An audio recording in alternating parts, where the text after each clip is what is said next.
మనమందరూ ఈగా మూవీని చూసుంటాము. అండ్ ఆ మూవీలో ఒక పర్టికులర్ సీన్ లో మూవింగ్ కార్ లో ఈగా విలన్ ని అటాక్ చేసేలా ఒక సీన్ ఉంటది. కానీ సైంటిఫికలీ మీరు చెప్పండి, ఒక మూవింగ్ కార్ లో ఈగా ఉంటే అది ఫార్వర్డ్ గా మూవ్ అవుతుందా, లేదు బ్యాక్వర్డ్ గా మూవ్ అవుతుందా, లేదు స్టేషనరీగా అక్కడనే రిమైన్ అవుతుందా? రండి వాటిని ఒక ఎక్స్పెరిమెంట్ తో నేర్చుకుందాం.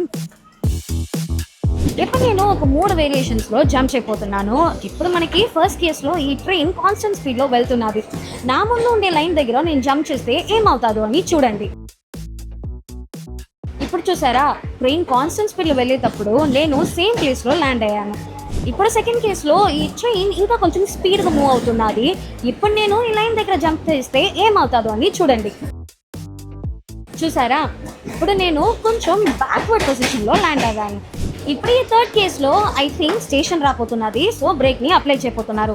అప్పుడు ఆటోమేటిక్లీ స్పీడ్ డిక్రీజ్ అవుతుంది కదా. ఇప్పుడు నేను ఈ లైన్ దగ్గర జంప్ చేస్తే ఏమవుతుందో అని చూడండి. ఇప్పుడు చూసారా, ఇప్పుడు నేను కొంచెం ఫార్వర్డ్ పొజిషన్ లో ల్యాండ్ అయ్యాను. ఈ ఆబ్జెక్ట్స్ అన్ని సేమ్ వెలాసిటీని మెయింటైన్ చేయాలి అని ట్రై చేస్తున్నది. అండ్ దాని పేరే మనము ఇనర్షియా అని అంటున్నాము. ఇన్ కేస్ ఈ ట్రైన్ వెలాసిటీలో డిఫరెన్స్ ఉంటే తప్పకుండా మనం ఎయిర్లో ఉన్న టైంలో కూడా డిఫరెన్స్ ఉంటుంది.